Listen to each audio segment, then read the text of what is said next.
Today on the newscast, renowned historian Victor Davis Hanson joins us to break down the Great Reset and the goal of global elites to erase national sovereignty and borders. That's next.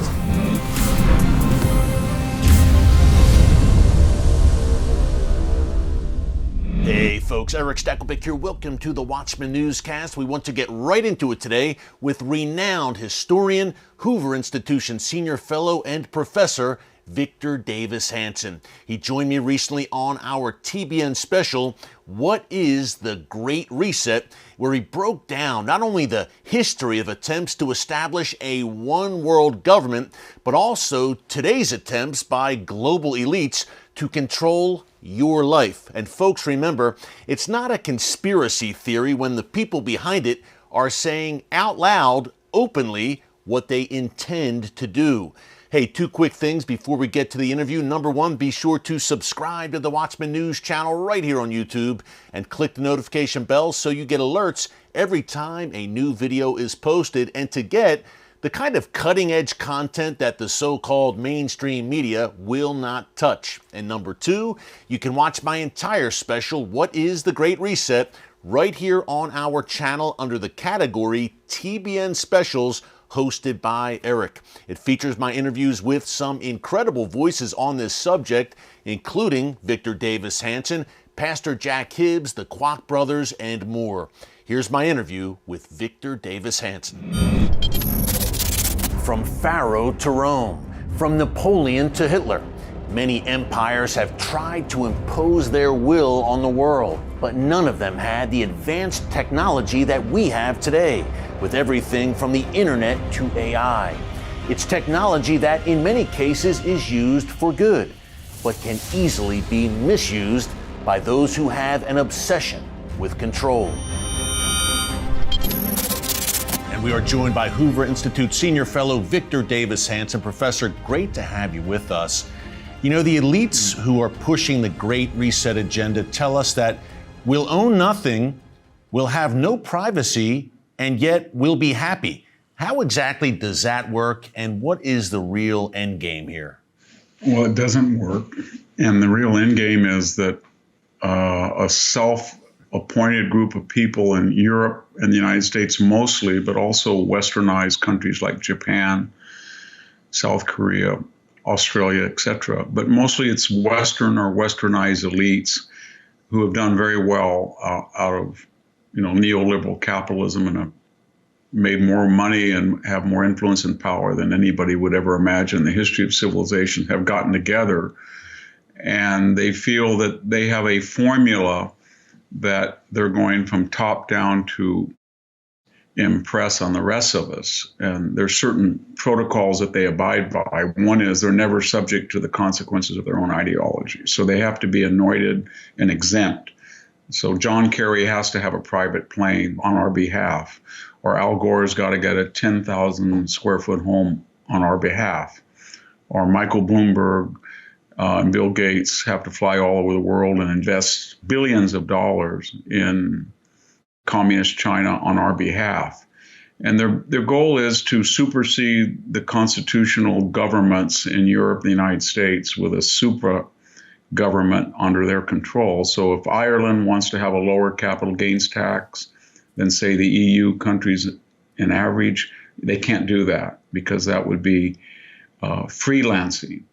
Or if the United States meets the Paris Climate Accords without being a part of it, that doesn't matter. It's a renegade state. And so there's been these experiments throughout history.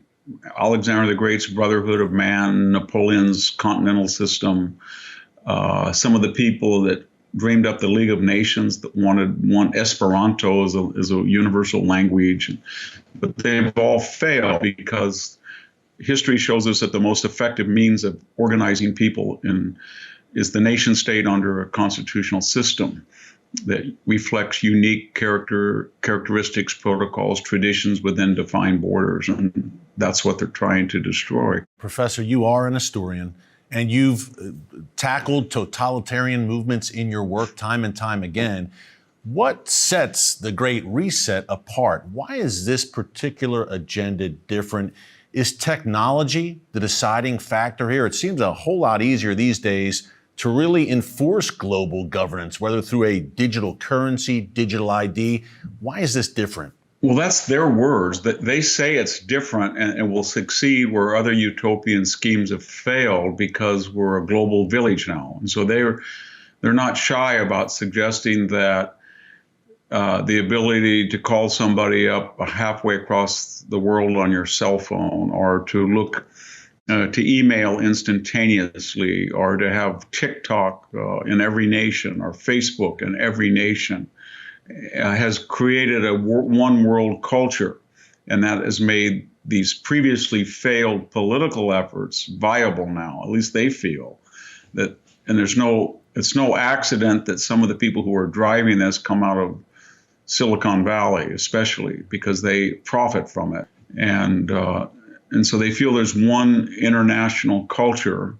And that culture has been organic, and all it needs now is a formalized political structure, so that, somebody in Montana doesn't light a fire out in his yard to have a barbecue, or somebody in London doesn't cook on a natural gas stove, or somebody in Nigeria doesn't pass a law suggesting your sex is determined biologically. That's what they're after. And it seems like a sovereign United States is a big problem in that regard. Is a crisis, some in the progressive movement had said, hey, never let a crisis go to waste. It seems like they became much more open about this, the Great Reset crowd, with the onset of COVID. Now climate, they're painting as a great existential crisis, equity, and a number of crises they're throwing at us. Are they using that in many ways as a pretext to just increase control? Well, they say they are. I mean, Klaus Schwab, as you know, wrote a book called COVID and the Great Reset. And he said this was the panic that induced global cooperation, and lockdowns and uniform policies about social distancing and mask wearing could be superimposed in peacetime or non-plague time. And that shows you what the world can do if it has a sufficient terror. Hillary Clinton said that you should never let a crisis go to waste, that COVID allowed her, she thought, to promote single-payer health care. Here in California, Gavin Newsom said, well, it's tragic about COVID, but it has at least given us a chance to have, quote, a more progressive capitalism. So that's what everybody thought. And the premise of the subtext of that is that nobody in their right mind would willingly surrender their sovereignty over to this group of people who have no allegiance to any particular nation and never, as I said, live by their own ideology. So there has to be either coercion, or people have to voluntarily give up their sovereignty because they're scared to death about climate or COVID or energy crisis. So they try to, they really do want to cut back on fossil fuels, so that could create a crisis. Or they tell people in Holland or Europe that nitrogen levels are too high in farming, and therefore we've got to cut back on this or that. So they're always looking for a crisis to allow them to kind of sneak in with political authoritarianism. Yeah, you've talked a lot about this woke movement and cancel culture here in the United States. Do you see those two movements, cancel culture, wokeness, as pillars, in a sense, of this Great Reset? I think they're just our generation's terms for cultural Marxism. That's an ancient idea going back to the 19th century, and it was popular in Italy by Gramsci and others. It just meant that the idea of financial or economic Marxism, that is the abolition of private property or mandatory sharing or punitive confiscations of wealthy people's money, that could be transferred to the cultural realm. So that people who enjoy success in sports or in Hollywood or in foundations or the media, they would have to give up and share, so they would be not singular or exceptional. Last question here, Professor. The people like Klaus Schwab, the people at Davos, the people behind the Great Reset agenda, they're really quite open. They're saying, as you mentioned earlier, we are trying to advance a Great Reset. It's not a conspiracy if they're actually verbalizing it. For the United States in particular, the Western world in general, What's the way forward here? It seems like this agenda is pretty far down the road. What's the way forward for us here in America? Well, I think there's been a pushback. We saw it with the Trump candidacy and 4 years of presidency. And I think now the opposition to it, for better or for worse, is in the Republican Party. And the old globalist interventionists, I guess you would call it the McCain, the Bush, the Romney nexus, is over with. So whatever a candidate is, a serious candidate to hold higher office, either president, vice president, or Senate, and it's going to be in opposition to the Great Reset. They're going to be for border security. They're going to be not for optional military operations in the Middle East. They're going to be for energy self-sufficiency. They're going to be for a unique American culture that privileges the middle classes.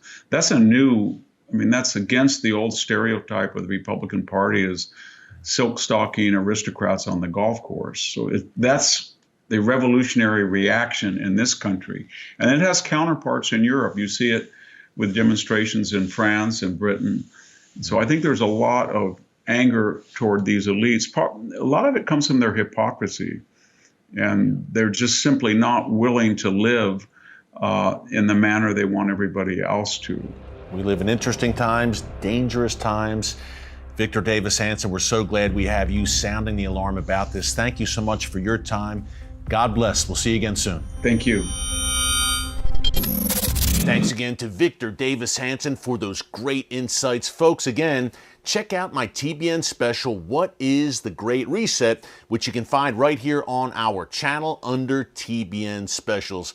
Hey, we live in prophetic times, Bible times, but through it all, be encouraged because God still sits on the throne. Thanks for joining us here today on The Watchman. Until next time, God bless you. And remember, never hold your peace. Hey everyone, thanks for checking out the Watchman Newscast. Make sure you hit the subscribe button so you never miss an upload, and tap the bell icon so you're notified every time a new video is posted. And don't forget to share your thoughts, insights, and comments below. Thanks for watching. We'll see you back here tomorrow.